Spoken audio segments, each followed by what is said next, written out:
Hello, good evening everyone. आवाज आ रही सबको? यस सर, आ रही है। Yes sir. ओके, ठीक है। तो टेस्ट रिवीजन क्लास है आज। आपके जो टॉपिक है उसमें 11th का जो टॉपिक आ रहा है वो क्या क्या आ रहा है? Straight line, circle and conic section. और 12 से लगभग फंक्शन, रिलेशन फंक्शन से लेके matrices, determinant, limit, continuity, differentiability, application of derivative और इंटीग्रेशन और उसका एप्लीकेशन।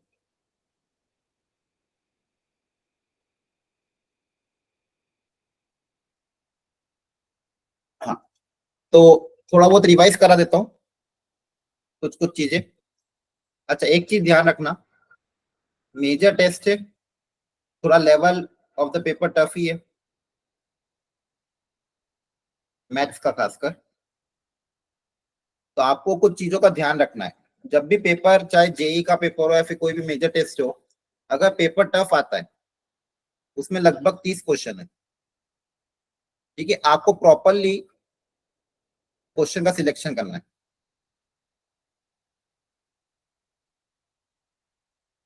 ठीक है।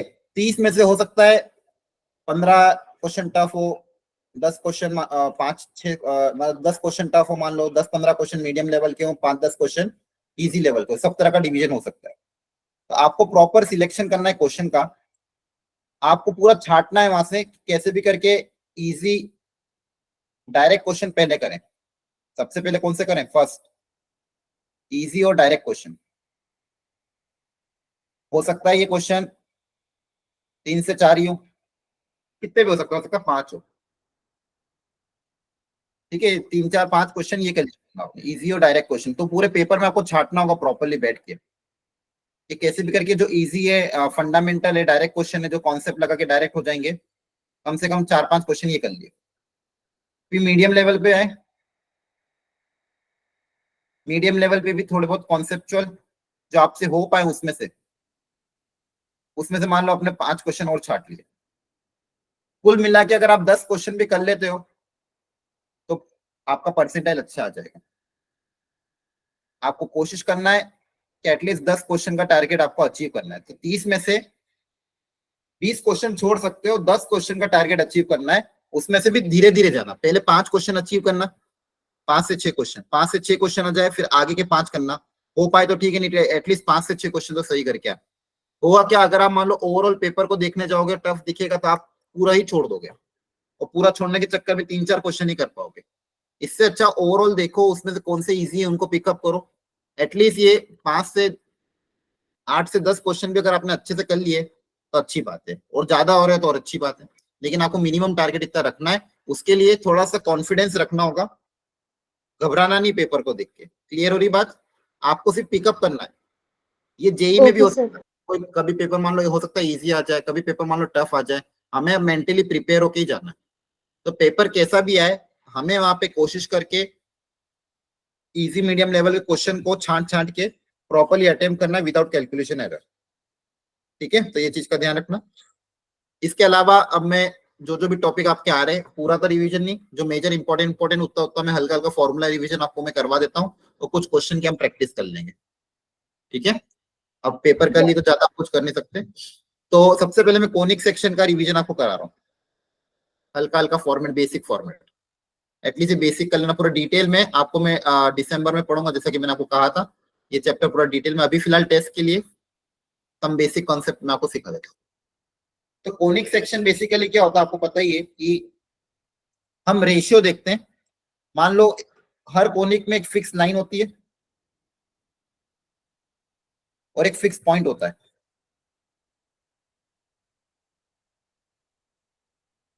कोई भी कोनिक हो, जो फिक्स लाइन होती है उसको हम बोलते हैं क्या? डायरेक्ट्रिक्स। और फिक्स पॉइंट का नाम देते हैं फोकस।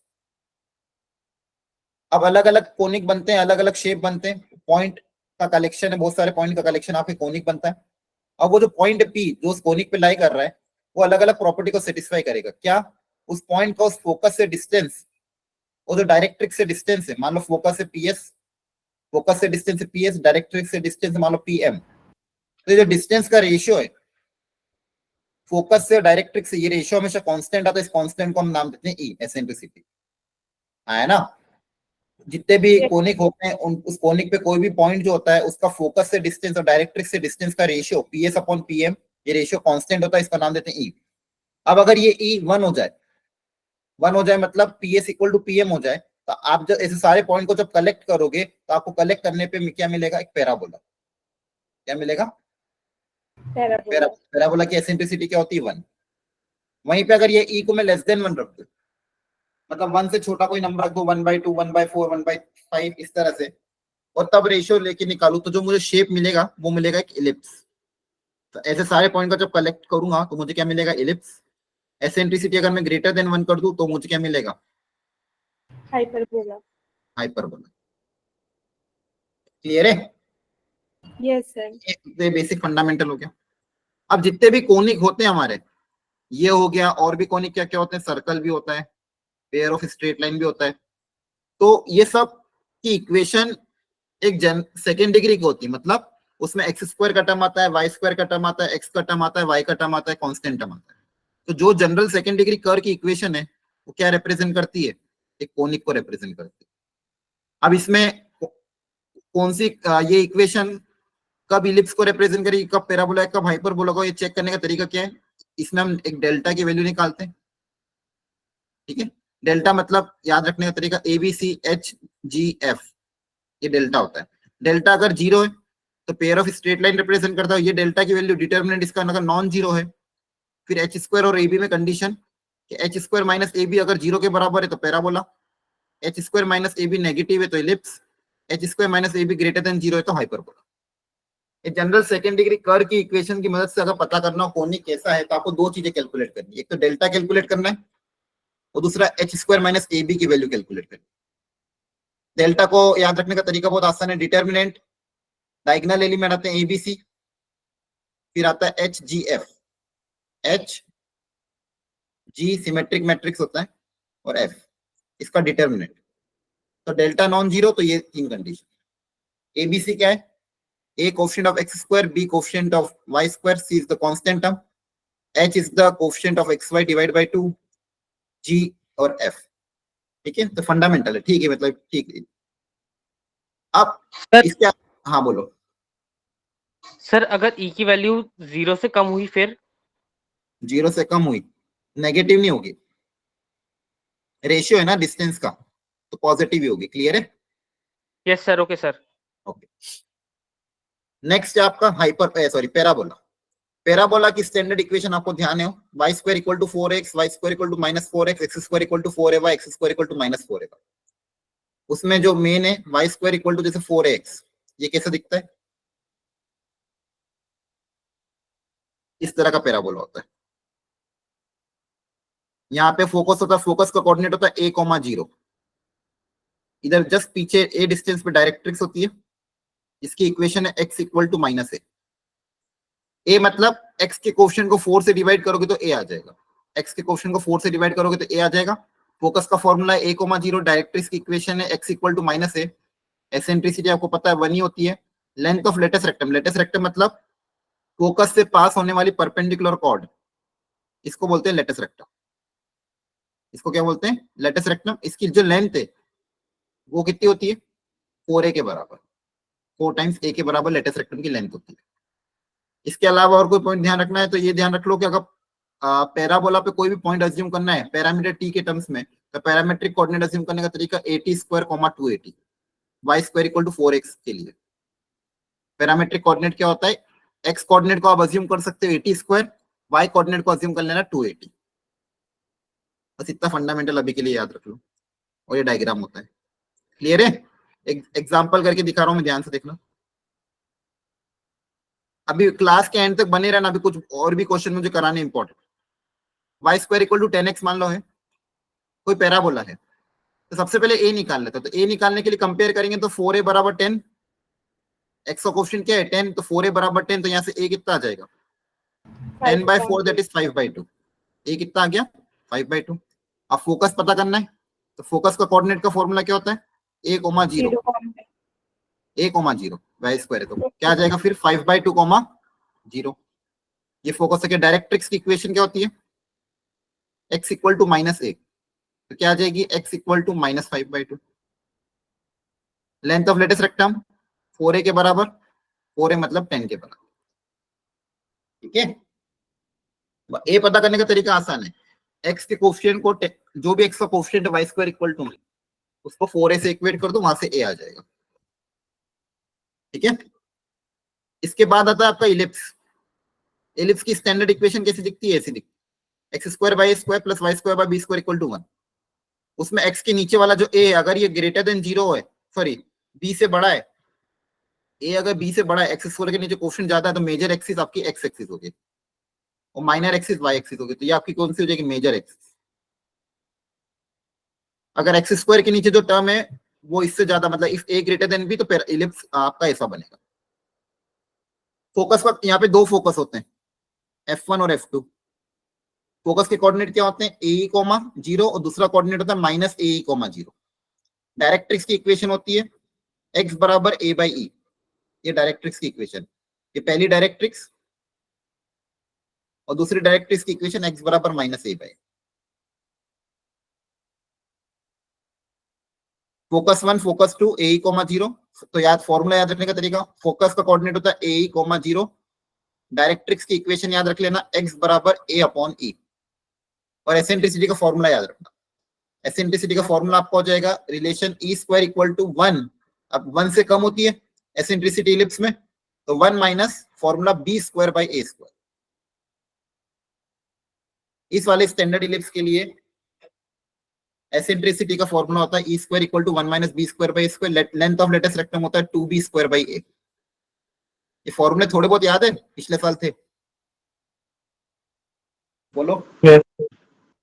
ठीक है, हल्का हल्का बस इतना रिकैप करके चल जाना, लेक्चर पूरा अटेंड करना, बीच में मत भाग जाना। ये एलिप्स हो गया, एक एग्जांपल ले लेते हैं। एक एलिप्स दिया, बोला सारी चीजें निकालो। यहाँ पे कंपेयर करूं अगर मैं, सर ए एक्सिस मेजर होगा। हाँ, ए स्क्वायर 9 के बराबर है, बी स्क्वायर 4 के बराबर है, तो ए ग्रेटर है, तो मेजर एक्सिस एक्स एक्सिस ही होगी।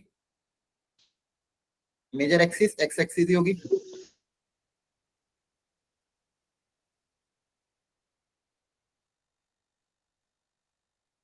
अच्छा, ये जो ए कितना आ जाएगा? यहाँ से ए की वैल्यू आ जाएगी 3, बी की वैल्यू आ जाएगी 2। तो ये जो वर्टेक्स होते हैं ये कोऑर्डिनेट होते हैं a, 0, सर मतलब ये b की वैल्यू 2 आएगी ना? ये -3, 0। और ये पॉइंट जो होता है ये होता है 0,2, और ये पॉइंट होता है 0,-2। ये होती मेजर एक्सिस, ये होती माइनर एक्सिस। तो मेजर एक्सिस का कोऑर्डिनेट क्या होता है? a, 0 माइनस a, 0, और ये 0,b, 0,-b। तो मेजर एक्सिस माइनर एक्सिस होती है। इसके बाद फोकस का कोऑर्डिनेट बताओ। अभी फॉर्मूला क्या था फोकस का? सर e इंटू में a 0 बाई a, 0। फोकस का कोऑर्डिनेट क्या है? a, 0। एक पॉजिटिव a, 0, दूसरा फोकस नेगेटिव होगा। Negative a, 0। और उसके लिए e निकालना पड़ेगा। e का फॉर्मूला बताओ। e square minus C b square upon a square. e square equal to, याद रखना, 1 1 minus, minus b square upon a square. तो हो जाएगा 1 माइनस 4/9। देखो यहाँ पे छोटे नंबर अपन बड़ा नंबर करना है। इस ई स्क्वायर की वैल्यू कितनी आ रही है? 5/9, तो ई आ जाएगा √5/3। ई आ गया तो फोकस भी आ जाएगा, a इंटू ई। ए को ई से मल्टीप्लाई कर दोगे, a इंटू ई, 0, तो दैट इज सर 3, √5, 0। हाँ √5, 0। तो एक कोऑर्डिनेट आ जाएगा √5, 0, दूसरा आ जाएगा -√5, 0। ये फोकस आ गया। डायरेक्ट्रिक्स की इक्वेशन होती थी a बाई ई। डायरेक्ट्रिक्स की इक्वेशन क्या होती थी? x बराबर a बाई ई। a की जगह 3, e की जगह √5/3। आंसर कितना जाएगा? 9/√5। ये डायरेक्ट्रिक्स आ गया। बाकी और भी पूछा, लेंथ ऑफ लेटेस्ट रेक्टेंगल का formula 2b square by a। तो 2 इंटू बी स्क्वायर मतलब 4 बाई ए मतलब 3 हो जाएगा 8/3। लेंथ ऑफ लेटेस्ट रखना 8/3। देख लो ध्यान से, कोई डाउट हो तो पूछो। क्लियर है? Yes, sir. Yes, x sir. के नीचे जो है वो ए स्क्वायर, वाई स्क्वायर के नीचे बी स्क्वायर, ई स्क्वायर का formula 1 minus B square by A square, e निकल जाएगा तो ए कॉमा 0 से फोकस आ जाएगा। तो ये स्टैंडर्ड इलिप्स था। ये क्या था? Standard ellipse. अब कभी कभी आपको इलिप्स जैसे ये स्टैंडर्ड इलिप्स था और इसका सेंटर कहाँ पे? ओरिजिन पे। इसका सेंटर कहाँ पे? ओरिजिन पे। अगर सेंटर को मैं शिफ्ट कर देता, इसी स्टैंडर्ड इलिप्स के सेंटर को मान लो हम शिफ्ट कर दें कहीं पे, मान लो h कोमा k पे, तो इक्वेशन तब क्या हो जाएगी? x माइनस एच का whole square by A square plus y minus k का whole square by B square equal to 1। Equation का फॉर्मेट वही रहेगा, बस सेंटर अगर शिफ्ट कर दिया अपन ने ओरिजिन से h कोमा k, तो x की जगह रिप्लेस क्या हो जाएगा? x माइनस एच, y की जगह क्या रिप्लेस हो जाएगा? y minus k। आ रही बात समझ में? Yes, sir. Yes, sir. चलो एक क्वेश्चन कराता हूँ। जैसे लिखो इसको, अच्छे से समझना इसको। एक इलिप्स दिया हुआ है, बोला इसकी फोकस, डायरेक्ट्रिक्स और एसेंट्रिसिटी सब वगैरह निकालो। तो सबसे पहले इसको स्टैंडर्ड फॉर्मेट में कन्वर्ट करेंगे। तो परफेक्ट स्क्वायर बनाना पड़ेगा। तो एक्स की टर्म एक साथ रहने दो, वाई की टर्म एक साथ रहने दो। अब इसको परफेक्ट स्क्वायर बनाना है, और वहां पे भी देखो यहाँ पे किस तरह से बनाना है, इस फॉर्मेट में कन्वर्ट करना है। एक्स माइनस एच का whole square plus Y minus K का होल स्क्वायर। ध्यान रखो एक्स और वाई का कोफिशिएंट हमेशा कितना होना चाहिए? एक्स स्क्वायर वाई स्क्वायर का कोफिशिएंट 1 होना चाहिए, है ना? तो यहाँ से पहले 9 कॉमन ले ले, बोलो। Yes, sir. Yes, sir. 4 common ले लो, ताकि एक्स स्क्वायर और वाई स्क्वायर का कोफिशिएंट 1 बन जाए। ध्यान से देखना परफेक्ट स्क्वायर बनाने का तरीका, आपको मैंने उसमें भी सिखाया था इंटीग्रेशन में। परफेक्ट स्क्वायर बनाना तो पहले ए स्क्वायर को ऐड सब्सट्रैक्ट करेंगे। ए स्क्वायर मतलब इसको 2 से डिवाइड करेंगे तो ए आ जाएगा, इसको 2 से डिवाइड करोगे तो कितना आएगा? 1। एक्स के कोफिशिएंट को 2 से डिवाइड करोगे तो कितना आएगा? 1। तो 1 का स्क्वायर ऐड किया, 1 का स्क्वायर सब्सट्रैक्ट किया। याद आ रहा है? Yes, yes sir, sir. आ रहा है। परफेक्ट स्क्वायर बनाने का तरीका सिखाया था। 4 वाई स्क्वायर माइनस 4y। अब यहाँ पे 4 को 2 से डिवाइड करोगे तो कितना आएगा? 2 आएगा। Yes, sir. तो इसको परफेक्ट स्क्वायर बनाने के लिए 2 स्क्वायर ऐड करेंगे, 2 स्क्वायर सब्सट्रैक्ट करेंगे। ए स्क्वायर हम ऐड करते हैं, ए स्क्वायर सब्सट्रैक्ट करते हैं। ए निकालने का तरीका, पहले तो इसके कोफिशिएंट को 1 बना दो और जो भी एक्स का कोफिशिएंट है उसको 2 से क्या कर दो? डिवाइड। तो ए आ जाएगा। क्या आ जाएगा? ए। यहाँ पे भी ए निकालने का तरीका, 4 को डिवाइड कर दो 2 से, तो ए आ जाएगा। तो ए स्क्वायर ऐड किया, ए स्क्वायर सब्सट्रैक्ट किया। ध्यान से देखना 9 टाइम्स। अब देखो यहाँ पे परफेक्ट स्क्वायर बन जाएगा एक्स माइनस ए का होल स्क्वायर, यहाँ पे 4 y माइनस 2 का होल स्क्वायर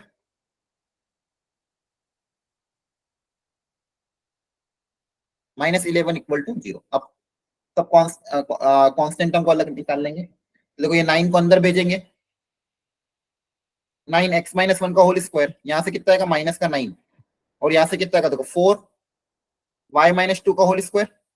कांस्टेंट टर्म देखो क्या क्या आएगी यहाँ से? माइनस का 9, यहाँ पे 2 2 4, 4 4 16, माइनस 11 इक्वल टू 0। चेक करो एक बार। Yes, sir.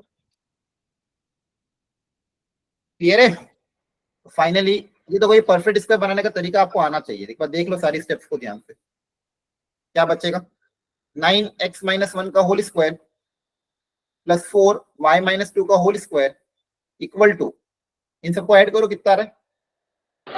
36 minus 30. माइनस 36 उधर जाके प्लस 36 हो जाएगा। अब देखो इलिप्स में इक्वल टू में क्या होता है? 1 होता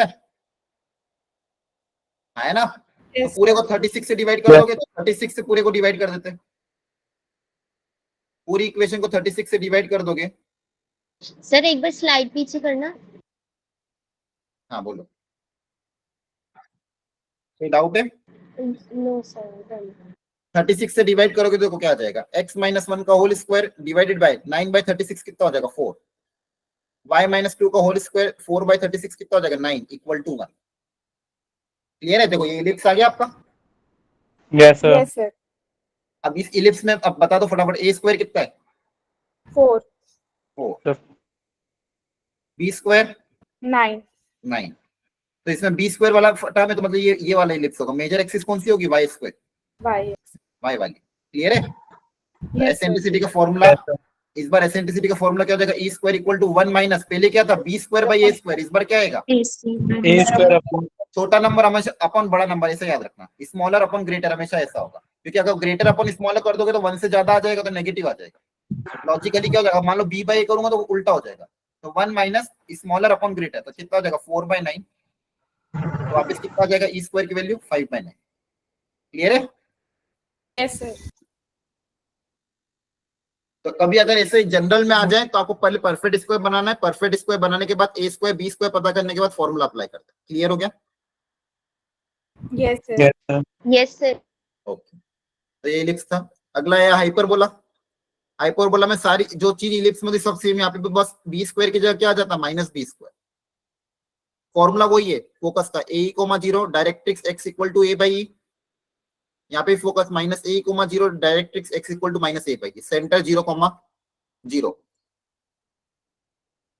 ई स्क्वायर का फॉर्मूला यहाँ पे क्या होता है? देखो वहां पे होता था 1 minus B square by A square, यहाँ पे माइनस बी स्क्वायर की जगह बी स्क्वायर की जगह माइनस बी स्क्वायर, तो यहाँ पे क्या हो जाएगा? प्लस। Plus. और वैसे भी एसेंट्रिसिटी इलिप्स की हाइपरबोला की एसेंट्रिसिटी 1 से ज्यादा होती है, है ना? Yes, sir. Yes, sir. ये फॉर्मूला, बाकी सारे फॉर्मूले same he. Length of latus rectum भी वापस 2b स्क्वायर बाई ए, वही सब है।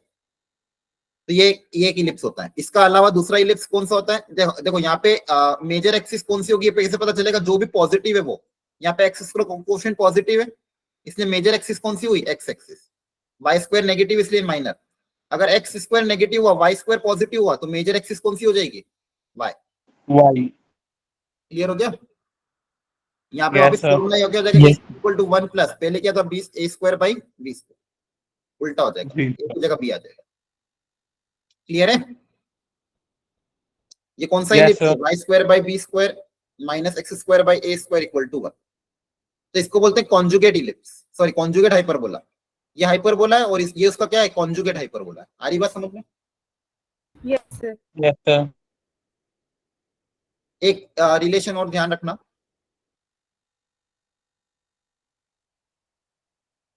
मान लो ये कोई हाइपरबोला है आपका, इसकी एसेंट्रिसिटी मान लो E1, इसका जो कॉन्जुगेट हाइपरबोला है उसकी एसेंट्रिसिटी मान लो E2। तो E1 E2 में रिलेशन क्या होता है? बोलो, 1/E1 square plus 1/E2 square equal to 1 याद रखना। क्लियर है? E1 E2 क्या है? Eccentricity of the hyperbola in the conjugate hyperbola. तो 1/E1 square plus 1/E2 square equal to 1। Clear है? yes sir Yes, sir. Okay, yes sir. ये relation याद रखना। Next circle. सर्कल आपको पता ही है, अगर सर्कल का सेंटर है x1, y1, रेडियस है, standard equation centre format x minus x1 का whole square plus y minus y1 का whole square equal to r square. Clear है? बोलो, सेंटर अगर x1, y1 है, रेडियस अगर r है, सर्कल पे कोई भी एक पॉइंट अज्यूम कर लो x, y, तो डिस्टेंस फॉर्मूला अप्लाई करोगे तो ये इक्वेशन आ जाएगी। Yes, sir. सेंटर ओरिजिन आ जाएगा तो x square plus y square equal to r square हो जाएगा। Yes, sir. yes sir centre radius form. एक होता है general equation of the circle, ध्यान रखना। जनरल सेकंड डिग्री कर्व की इक्वेशन कैसे दिखेगी सर्कल की? ये वाली। यहाँ पे रेडियस का formula under root of g square plus f square minus c. और जी और एफ क्या है? जी मतलब एक्स के कोएफिशिएंट को 2 से डिवाइड करोगे तो जी आ जाएगा, वाई के कोएफिशिएंट को 2 से डिवाइड करोगे तो एफ आ जाएगा, और सेंटर का कोऑर्डिनेट क्या होता है? Minus g comma minus f. और रेडियस का formula under root g square plus f square minus c. अच्छा, कोई भी general second degree curve circle को पहचानने का तरीका क्या होता है? जो एक्सिस का कोएफिशिएंट है वो कैसे होने चाहिए? सेम होने चाहिए। ध्यान से Yes. देखो, ये भी इंपॉर्टेंट है। देखो, जनरल सेकंड डिग्री कर्व की इक्वेशन है मान लो, तो बताओ इसमें ये अगर सर्कल है तो सर्कल के लिए क्या कंडीशन होगी? बताओ, सर्कल के लिए क्या Sir, कंडीशन A और होगी? B equal होंगे। हाँ, ए और बी आपस में बराबर होंगे। Very good. और एक और, क्या इसमें एक्स वाई का टर्म दिख रहा है आपको कहीं पे भी? क्या एक्स वाई का टर्म है? बोलो, सिर्फ एक्स का टर्म है, वाई का टर्म है? एक्स इंटू वाई का टर्म है क्या कोई? Yes, sir. no नहीं है ना। एक्स स्क्वायर का Yes, टर्म है, वाई नहीं। स्क्वायर का टर्म है, एक्स का टर्म है, वाई का टर्म है, लेकिन एक्स इंटू वाई का टर्म नहीं है। तो जो भी एक्स वाई का कोएफिशिएंट है वो कैसा होना चाहिए? Zero. 1. 0 0 1 थोड़ी, अच्छा, ओके सर. एक्स वाई का टर्म ही नहीं है ना, तो एक्स वाई का टर्म ही नहीं तो ये हटेगा कब, जब एच का कोफिशिएंट क्या होगा, 0 होगा. ठीक है. याद रख लोगे. Yes sir. देखो एक्स स्क्वायर और वाई स्क्वायर का जो कोफिशिएंट है वो दोनों आपस में बराबर होना चाहिए, और एक्स वाई का जो टर्म Yes, है, sir. जैसे यहाँ पे एक्स वाई का टर्म ही नहीं तो 2h एक्स वाई, यहाँ पे h क्या होना चाहिए, 0, तो ये सर्कल होगा. 0. Central coordinate minus g comma minus f, radius g square plus f square minus c. बोलो कोई डाउट है यहाँ तक. No sir. सर बाकी सेकेंड डिग्री कर्व्स में इक्वल नहीं हो सकते, a इक्वल्स टू b? हो सकता है, लेकिन सर्कल का ये स्पेशल केस. क्लियर है. सर्कल के केस में ए और बी बराबर होगा और एच बराबर 0 होगा तो आपको सर्कल मिलेगा. ए और बी अगर मान लो इक्वल है और एच की वैल्यू 0 के बराबर है तो आपको जो कोनिक मिलेगा कौन सा मिलेगा, सर्कल. Circle. चलो अब जैसे एक छोटा सा एग्जांपल ले लेते हैं.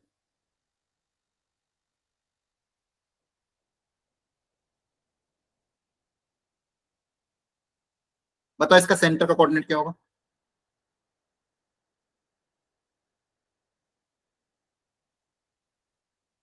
ये सर्कल है, इसका सेंटर के कोऑर्डिनेट क्या होंगे. सर 4 और -5/2. हाँ, सेंटर के कोऑर्डिनेट का फॉर्मूला क्या होता है, minus g comma minus F, आया ना. Yes sir. अब देखो जी निकालने का तरीका, एक्स का जो कोफिशिएंट होता है वो 2g के बराबर होता है,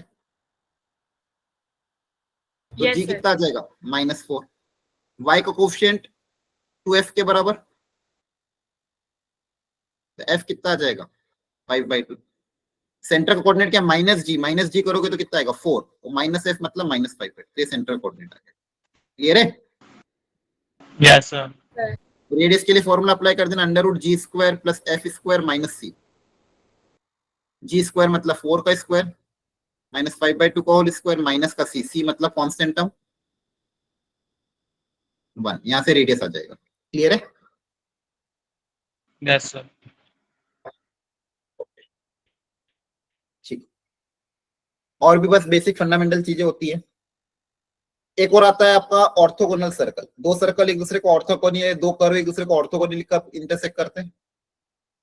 एक सर्कल मान लो ये रहा, दूसरा सर्कल मान लो ये रहा. बोला है कि ये दोनों ऑर्थोगोनल सर्कल है. दो कर्व में भी ऑर्थोगोनल होता है, सर्कल में भी ऑर्थोगोनल होता है. अगर ऑर्थोगोनल है इसका मतलब इनके पॉइंट ऑफ इंटरसेक्शन पर अगर दो टेंजेंट ड्रॉ करेंगे दोनों सर्कल की, तो उनमें आपस में एंगल क्या होता है, 90 डिग्री होता है. इस सर्कल की टेंजेंट उस सर्कल की टेंजेंट में एंगल कितना होता है, 90 डिग्री. 90. अब देखो एक रिलेशन होता है, दो सर्कल अगर ऑर्थोगोनल है उसमें कंडीशन आती थी, अगर आपको याद हो तो. जैसे मान लो एक सर्कल की equation x square plus y square plus 2g1x plus 2f1y plus c1 equal to 0, पहला सर्कल है.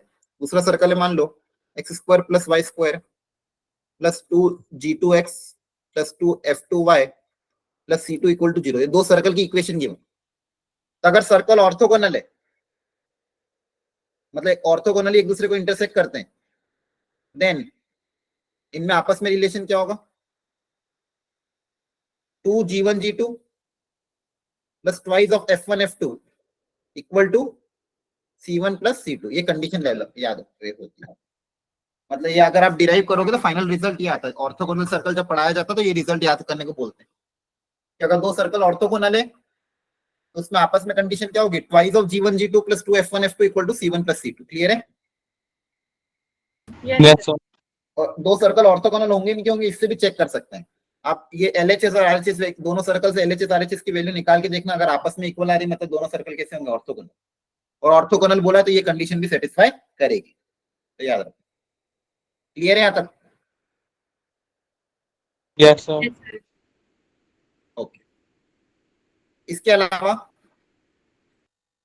नंबर ऑफ टेंजेंट्स का भी कॉन्सेप्ट होता है सर्कल में. काउंट करनी रहती number of tangents, number of common tangents actually. सिर्फ काउंट सर करना एक है. बार वो लास्ट वाला formula slide. 2g1g2 plus 2f1 f2 equal to c1 plus c2. Yes. g1 g2 क्या है, ये. f1 f2 क्या है, ये. c1 c2 मतलब कांस्टेंट.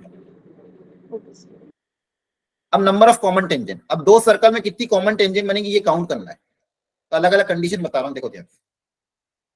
मान लो सबसे पहले दोनों सर्कल अगर मान लो दूर दूर हैं तो बताओ कितनी कॉमन टेंजेंट बनेगी? Sir, 0. नहीं, जीरो कहां से, बहुत सारी बनेगी। कितनी बनेगी? देखो एक तो ये रही, है ना, Yes, sir. Number of common yes sir tangent. 2 एक ये रही, और बनेगी क्या? सर 2 ही है। नहीं देखो, दो और बनेंगे ना सर? इंटरनली भी जा सकती है, एक ऐसी अच्छा और एक ऐसी। 4 हो गए तो इस केस में हाँ, number of common tangents, total number of common tangents 4 4। अच्छा, अगर दो सर्कल दूर दूर हुए, सेकेंड, दो सर्कल अगर मान लो टच कर लें एक दूसरे को, यहाँ पे बताओ number of common tangent. Sir 3 हाँ, यहाँ पे कितनी बनेंगी? 3 तीन। दिख रही 3? यस दो सर बाहर से, और एक बीच में से एक बीच इंटरनली। तो 3 कॉमन टेंजेंट। अगर दोनों सर्कल एक दूसरे को एक्सटर्नली टच कर रहे हैं तो 3 कॉमन टेंजेंट। थर्ड कंडीशन, अगर मान लो दोनों सर्कल फिर एक दूसरे को इंटरसेक्ट कर रहे हैं, देखो पहले दूर था फिर टच किया, मान लो इंटरसेक्ट कर रहे हैं, अब बताओ number of common tangent. Sir 2। हाँ, सर अब 2 दो ही रह जाएगी। क्लियर है? अब देखो पहले Yes, sir. दूर थे फिर टच किया फिर इंटरसेक्ट किया, मान लो सर्कल अंदर से इंटरनली टच करें,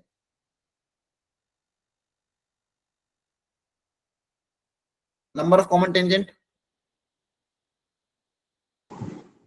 1 सर 1 एक, 1. 1। और लास्ट कंडीशन, अगर मान लो इसके अंदर आ जाए, number of common tangent 0। Sir 0 0। तो ये तो डायग्रामेटिकली हम पता करता, अगर डायग्राम दिया क्वेश्चन में तो पता कर, लेकिन डायग्राम थोड़ी देंगे आपको, दो सर्कल की इक्वेशन देंगे, दो सर्कल की इक्वेशन देंगे, पूछेंगे नंबर ऑफ कॉमन टेंजेंट बताओ, तो आपको क्या करना पड़ेगा? दोनों सर्कल की इक्वेशन से उनके सेंटर के कोऑर्डिनेट, सेंटर के कोऑर्डिनेट निकालने आते हैं ना सर्कल की इक्वेशन से, है ना, माइनस जी कोमा माइनस है, और दोनों की रेडियस पता करनी होगी। आ रही बात समझ में? बोलो। Yes, sir. देखो Yes, आपको sir. Number of common tangent तो पहले आपको प्रिडिक्ट करना पड़ेगा सर्कल किस तरह के बन रहे हैं, तो सर्कल का डायग्राम नहीं देंगे, डायग्राम आपको प्रिडिक्ट करना पड़ेगा। कैसे प्रिडिक्ट करेंगे अभी सिखाता हूँ। आपको सर्कल की इक्वेशन देंगे तो सर्कल की इक्वेशन से आप क्या निकाल लोगे? सेंटर और रेडियस, है ना। सर्कल की इक्वेशन आपको देंगे, उससे आप क्या पता कर लेना, दोनों सर्कल का सेंटर और रेडियस। पहले सर्कल का सेंटर है मान लो C1, दूसरे सर्कल का सेंटर है C2, पहले का रेडियस R1, दूसरे का रेडियस R2। यहाँ तक क्लियर है? Yes, sir. हाँ, अब ये वाला सर्कल कब होगा? फर्स्ट कंडीशन, इस दोनों सेंटर के बीच की दूरी और दोनों रेडियस का सम। देखो ये R1 है, यहाँ पे ये R2 है, तो बताओ दोनों सेंटर के बीच की दूरी और रेडियस का सम कौन ग्रेटर होगा? C1 C2 ग्रेटर होगा कि R1 प्लस R2 ग्रेटर होगा? कौन सा डिस्टेंस जाता होगा? बोलो। दोनों सेंटर के बीच का डिस्टेंस ये है और R1 प्लस R2 ये, तो कौन सा डिस्टेंस जाता होगा? R1 R1 R2 हम्म, Sir, C1, C2. देखो R1 प्लस R2 तो इतना ही डिस्टेंस है ना, इस प्लस दिस, और C1 C2 कितना डिस्टेंस है यहाँ से लेके यहाँ तक, तो कौन सा बड़ा है? Sir, C1, C2. Sir C1 C2 C1 C2 बड़ा है ना। तो दोनों सेंटर के बीच की दूरी अगर Yes, रेडियस sir. के सम से ज्यादा है तो कौन सा वाला सर्कल होगा? ये फर्स्ट वाला। समझ में आ रहा है? Yes, sir. दोनों सेंटर के बीच की दूरी is greater than the sum of the radius, then ये वाला सर्कल बनेगा और ये वाला सर्कल बनेगा, तो नंबर ऑफ कॉमन टेंजेंट कितनी आ जाएगी? 4।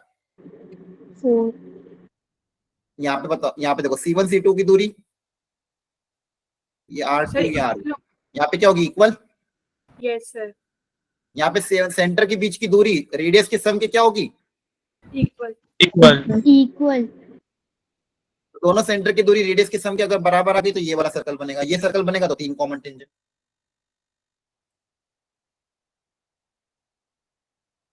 यहाँ पे क्या होगी? कम होगी। Yes. Yes, sir. Yes sir तो दोनों सेंटर की दूरी रेडियस से अगर कम है, रेडियस के सम से कम है, तो ये वाला सर्कल और ये वाला सर्कल तो दो कॉमन लेंगे। अब यहाँ पे देखो, ये डिस्टेंस है आपका C1 C2, दोनों सेंटर के बीच की दूरी। अब रेडियस में देखना, यहां से लेके यहां तक मान लो R1, यहां से लेके यहां तक R2। तो देखो ये डिस्टेंस किसके बराबर आ रहा है, C1 C2 is equal to R2 minus R1 या R1 माइनस R2, हाँ है ना। Yes sir. R1 में से R2 माइनस कर देंगे तो बचा हुआ डिस्टेंस आ जाएगा। यस। तो दोनों सेंटर की दूरी रेडियस के डिफरेंस के अगर बराबर है तो ये वाला सर्कल होगा, यहाँ पे नंबर ऑफ कॉमन टेंजेंट कितनी होगी, 1। One. क्लियर। Yes, sir.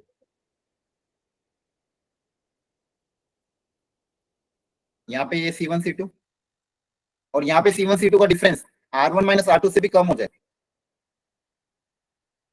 तो R1 माइनस R2 ज्यादा होगा, C1 C2 क्या होगा, कम। तो यहाँ पे number of common tangent 0। Clear हुआ। Yes, sir. Yes. ठीक, अब ये था 11 का पोर्शन हो गया। अब फटाफट 12th पे आ जाते हैं। 12th का मैट्रिसेस एंड डिटरमिनेंट का सबसे इंपॉर्टेंट क्वेश्चन जो आपको सर, हर बार last- बताता हूँ मैं, सिस्टम ऑफ लास्ट इक्वेशन। वाले सर्कल, सर लास्ट वाले सर्कल का बताइए। लास्ट वाले सर्कल में भी याद रख लो कि दोनों सेंटर के बीच की दूरी रेडियस के डिफरेंस से क्या होगी, कम। देखो रेडियस का डिफरेंस कितना होगा, यहाँ से लेके यहाँ तक R1, यहाँ से लेके यहाँ तक R2। तो ये डिस्टेंस क्या हो जाएगा, फिर मैंने यहाँ पे और ज्यादा बनाते हैं, बाकी आप डायग्राम बना के समझ जाना, कर लोगे। Okay sir.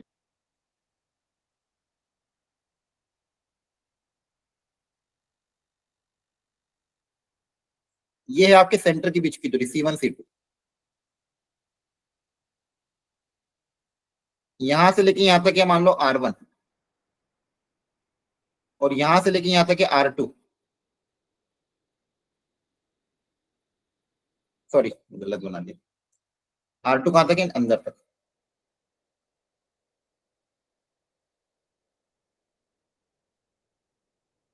तो R1 माइनस R2 कितना आएगा, ये तो आएगा ही सही, और ये एक्स्ट्रा पोर्शन भी आएगा, तो कौन ज्यादा है, R1 माइनस R2 ज्यादा है।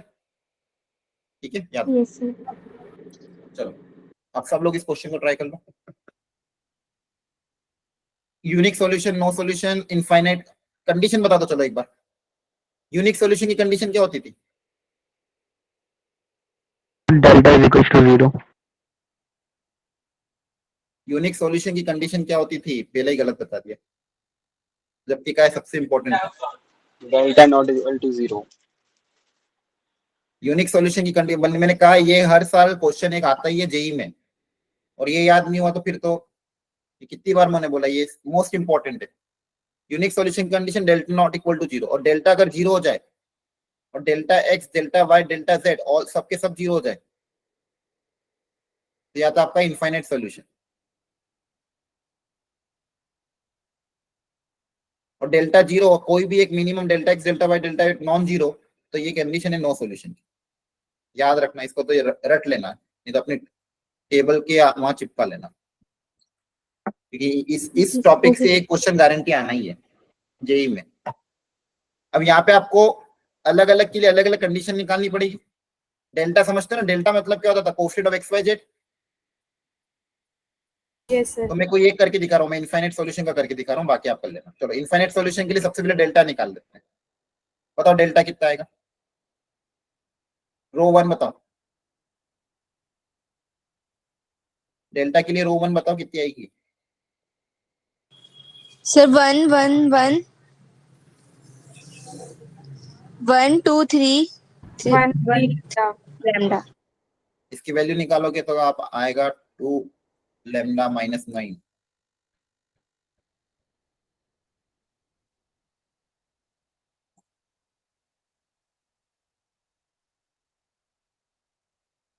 लैम्डा माइनस 9 प्लस 3 माइनस का 6 प्लस का 1 माइनस 5। देखो डेल्टा की वैल्यू क्या गई है, क्लियर है। Yes sir. आप कोई भी एक निकाल लो, डेल्टा एक्स या डेल्टा वाई या डेल्टा जेड। मान लो डेल्टा जेड निकाल लेते हैं।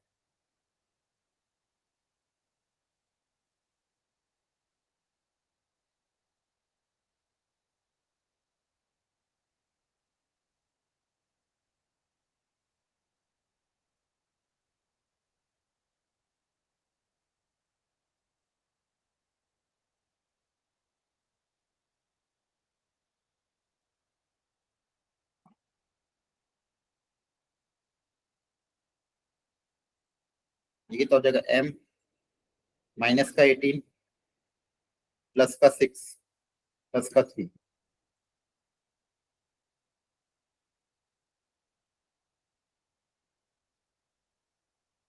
तो बताओ इनफाइनाइट सॉल्यूशन की कंडीशन क्या आएगी? Sir, lambda equals to 5 and m lambda equals equal to 5 और m equal to 9। to 9. Yes, sir. Infinite solution के लिए ये नो सॉल्यूशन के लिए m नॉट इक्वल टू 9 हो जाएगा। Yes, sir. Lambda equal to 5 m not equal to 9 और inconsistent भी मतलब यही होता है नो सॉल्यूशन। और यूनिक सॉल्यूशन के लिए लैम्डा क्या होना चाहिए? Not equal to 5। Yes, sir. ठीक है, क्लियर हो गया? Yes, sir. याद रख पाओगे ये कराया था कि नहीं क्लास में? Yes, sir. करवाया था. इसके बाद कुछ डिटरमिनेंट की प्रॉपर्टीज होती थी। मान लो ए कोई मैट्रिक्स है n cross n, determinant of transpose और डिटर्मिनेंट ऑफ ए आपस में क्या होते हैं? बराबर होते हैं। याद आ रहा है? Yes, sir. इनवर्स का डिटर्मिनेंट 1 अपॉन डिटर्मिनेंट ऑफ ए। फिर कांस्टेंट वाली प्रॉपर्टी, कोई कांस्टेंट है के, इस के को अगर डिटरमिनेंट के बाहर निकालना तो कैसे बाहर आता था? पावर में ऑर्डर। के की पावर n बन के बाहर आएगा। Yes, याद sir. रखना। प्रोडक्ट में अगर डिटरमिनेंट है तो अलग अलग कर सकते हो। Yes, sir. इसके अलावा एडजॉइन की कुछ प्रॉपर्टी थी। a into adjoint of a equal to determinant of a into i, determinant of adjoint of a equal to determinant of a की पावर n-1। माइक ऑफ कर लो जिसका ऑन है। एडजॉइन ऑफ एडजॉइन अगर दो बार adjoin आ जाए तो डिटर्मिनेंट ऑफ a की पावर n-1 का whole square. Yes, sir.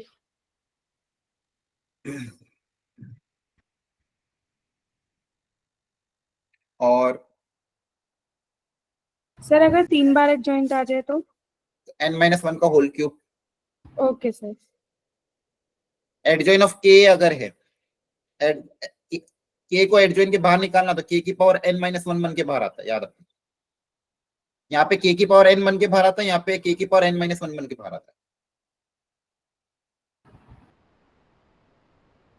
Adjoin of a बिना डिटरमिनेंट का अगर है तो उसको लिखने का एक तरीका डिटरमिनेंट ऑफ a की power n-2 into a।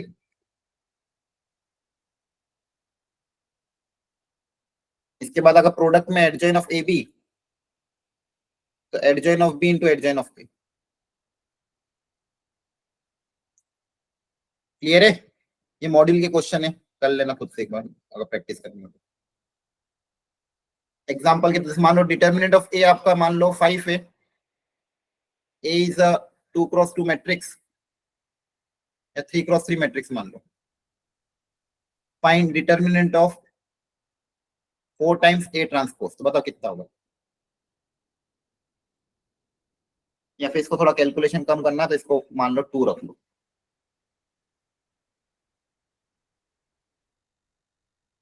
Apply करो प्रॉपर्टी। 128. सर सब लोग 128. करो। तो देखो क्या होगा, पहले सबसे पहले 4 को बाहर निकालना। 4 कैसे बाहर आएगा? 4 की पावर 4 cube. 4 की पावर n-1। 4 क्यूब। देखो ध्यान से, यहाँ पे n-1 होता है, यहाँ पे n होता है। क्लियर है? 4 क्यूब 64 होता है और A ट्रांसपोज का डिटरमिनेंट ऑफ A के बराबर होता है। Yes sir.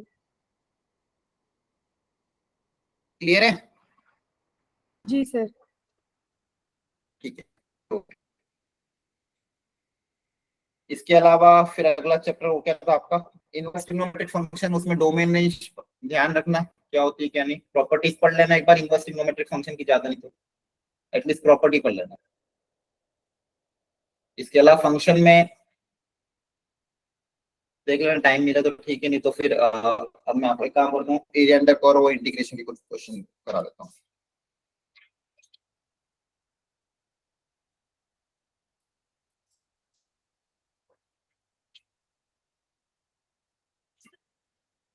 यहाँ तक क्लियर है सबको? Yes, sir. बोलो। ठीक है। Yes, sir.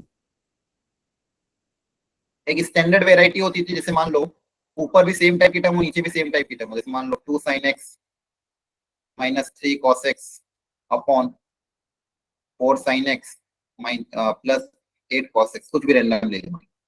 इस तरह के क्वेश्चन को करने का तरीका बताओ, क्या सिखाया था?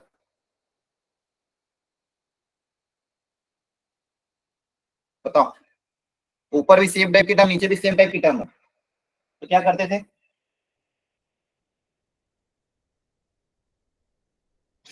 रिवीजन नहीं करोगे सब गड़बड़ हो जाएगा मामला। अभी पढ़ाया था थोड़े दिन पहले ही चैप्टर। न्यूमरेटर को लिखोगे जब सेम टाइप का टर्म होता है, a times denominator plus b times differentiation of denominator. Numerator को इस फॉर्मेट में लिखने के बाद, ये लिखने के बाद a और b पता करना कंपेयर करके, a और b पता करने के बाद न्यूमरेटर को इससे रिप्लेस कर देना, और फिर जब डिनोमिनेटर को दोनों अलग अलग डिवाइड करोगे तो यहाँ पे डिनोमिनेटर कट जाएगा, और यहाँ पे डिनोमिनेटर को t मानोगे तो ऊपर dt में चला जाएगा। याद आ रहा है? Yes, sir. Yes, sir. तो सेम, और मान लो इसी टाइम में एक और अगर मान लो e की पावर x में भी क्वेश्चन आता है, जैसे मान लो कोई भी रैंडम क्वेश्चन एक को ले लो, और e की पावर x प्लस कुछ भी ले लो 8 e की power minus x upon 5 e की पावर x माइनस 3 e की पावर माइनस x। सॉल्व करो चलो इसको एक बार। यहाँ पे भी सेम टाइप है, नीचे वाली टर्म ऊपर वाली जैसी दिख रही है, बोलो। Yes, sir. तो क्या करोगे, लिखो numerator can be written as a times denominator plus b time differentiation of denominator. Compare करके पता करो a और b कितना आ रहा है।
अब e की पावर x की टर्म अलग कर लो,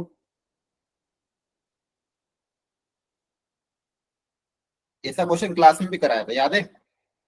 सेम टाइप का क्वेश्चन कराया था।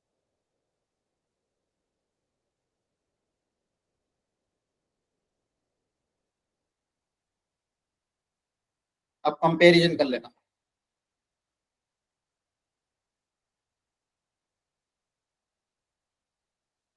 और इसके बराबर होगा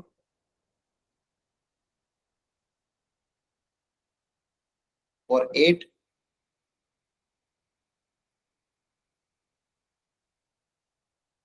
इन दोनों को सॉल्व करके a और b पता कर लोगे, बोलो। Yes, sir. a और b की वैल्यू वापस यहाँ रख देना, और फिर डिनोमिनेटर को अलग अलग करके इंटीग्रेट कर देना। यहाँ पे क्या आ जाएगा, a इंटू डिनोमिनेटर, a की वैल्यू रख देना, प्लस b इंटू डिफरेंशिएशन, ये तो 1 आ जाएगा, a का इंटीग्रेशन ax और यहाँ पे नीचे वाले को टी मानोगे तो ऊपर वाला dt में तो कितना हो जाएगा log t। क्लियर है? हो जाएगा? Yes, Yes, sir. sir. एक क्वेश्चन लिमिट से कर लेते हैं, मॉड्यूल का ही क्वेश्चन है। ये याद हो तो शायद क्लास में भी सेम क्वेश्चन कराया था। बताओ कैसे करा था? ABC निकालने का तरीका कौन सा तरीका अपनाया था? स्प्लिट करके निकाल देना। कैसे? स्प्लिट कर देना सर, स्प्लिट। कैसे स्प्लिट मतलब?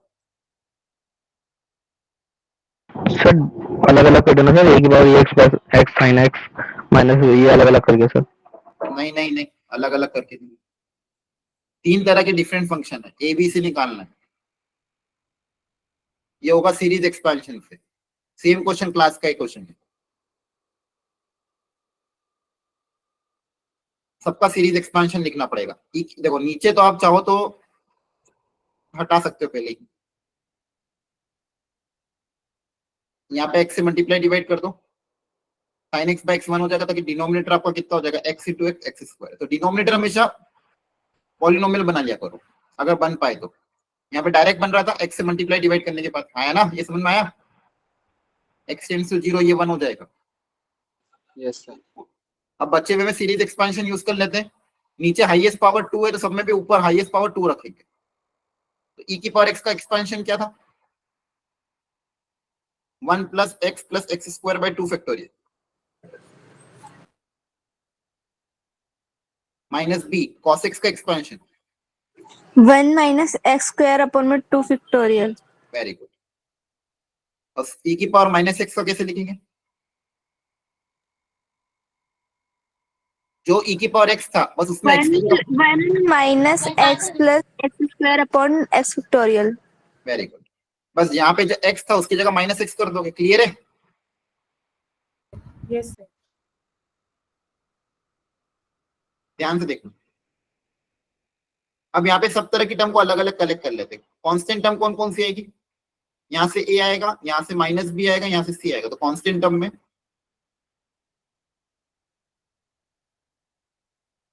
x के साथ क्या क्या आएगा? यहाँ से a, यहाँ से माइनस c। एक्स स्क्वायर के साथ क्या क्या टर्म आएंगी? आप चाहो तो आगे की भी टर्म्स लिख सकते हो, एक्स क्यूब वगैरह भी, लेकिन उसकी जरूरत नहीं पड़ी। एक्स स्क्वायर के साथ आएगा a/2, b/2 और c/2। आगे और भी तरह की टर्म आएगी, एक्स क्यूब की भी टर्म आएगी, मान लो एक्स की पावर 4 की भी टर्म आएगी अगर पूरा एक्सपेंशन लिखोगे, एंड सो ऑन। अब इन सब की वैल्यू किसके बराबर? 2 के बराबर। अब बताओ यहाँ से क्या लॉजिक लगेगा? सुनना ध्यान से। अब देखो आगे क्या होगा, ऊपर हायर पावर है, नीचे पावर 2 है, तो हमेशा ऊपर एक x बच जाएगा कम से कम। तो अगर ऊपर एक x बच जाएगा तो ये सब तो 0 हो जाएंगे, आगे की सारी टर्म्स 0 हो जाएगी क्योंकि x टेंड्स टू 0 है। बोलो। Yes, sir. आगे की सारी टर्म 0 हो जाएगी, क्यों? क्योंकि ऊपर एक पावर अगर x स्क्वायर से ज्यादा होगी तो x बच जाएगा और x को 0 रख दोगे। यहाँ पे तो चलो पूरा कैंसिल आउट हो गया।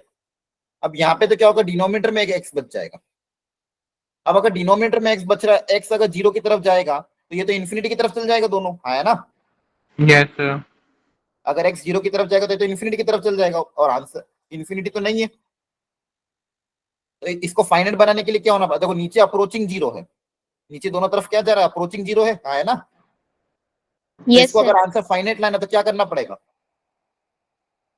ये आंसर फाइनाइट कब आएगा? देखो अगर मान लो ऊपर कोई भी वैल्यू आ गई 1 2 3 4 5 6 7 8 कुछ भी, और नीचे अप्रोचिंग 0 तो इन्फिनिटी हो जाएगा। तो अगर इसका आंसर फाइनाइट है तो ऊपर वाले को क्या होना पड़ेगा? एक्जैक्टली 0 होना पड़ेगा, तभी तो आंसर फाइनाइट आ पाएगा, है ना। 0 के अलावा कुछ और टर्म हो गया, अगर 0 के अलावा कुछ और टर्म अगर हो गया तो आंसर आपका क्या आ जाएगा? इन्फिनिटी पे चला जाएगा। तो आंसर अगर इन्फिनिटी नहीं बनाना है तो न्यूमरेटर को एक्जैक्टली 0 होना पड़ेगा। मतलब यहाँ पे a minus b plus c की वैल्यू 0 के बराबर होगी, दूसरी a माइनस c की वैल्यू 0 के बराबर होगी, ताकि ये पूरे 0 बन जाएंगे। और ये जो बचा हुआ टर्म बच रहा है एक्स स्क्वायर कैंसिल होने के बाद ये किसके बराबर होगा? 2 के बराबर।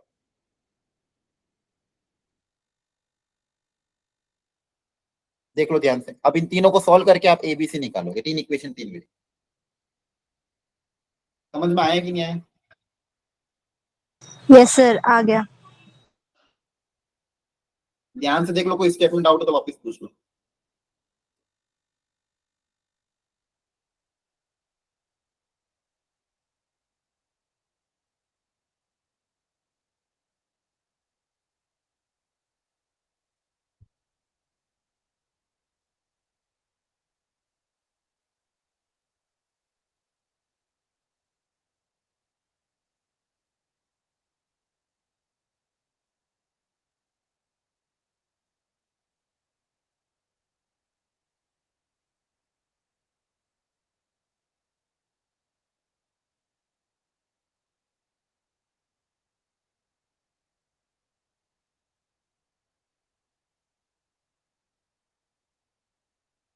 क्लियर हो गया सबको कि नहीं?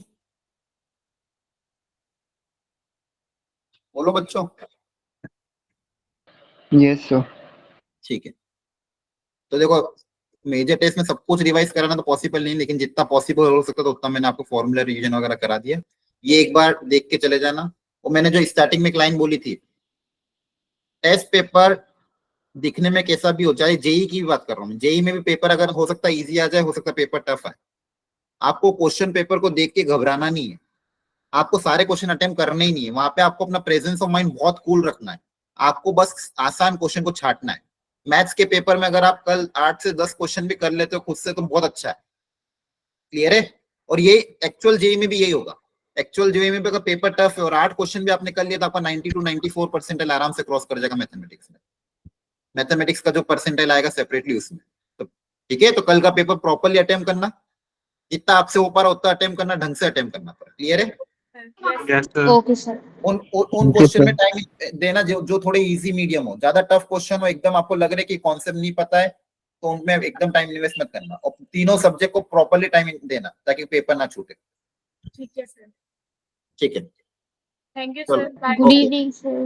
Bye Thank you, everyone, sir. Take care, मिलते Thank you, मंडे sir. को। Okay bye. Good evening, sir.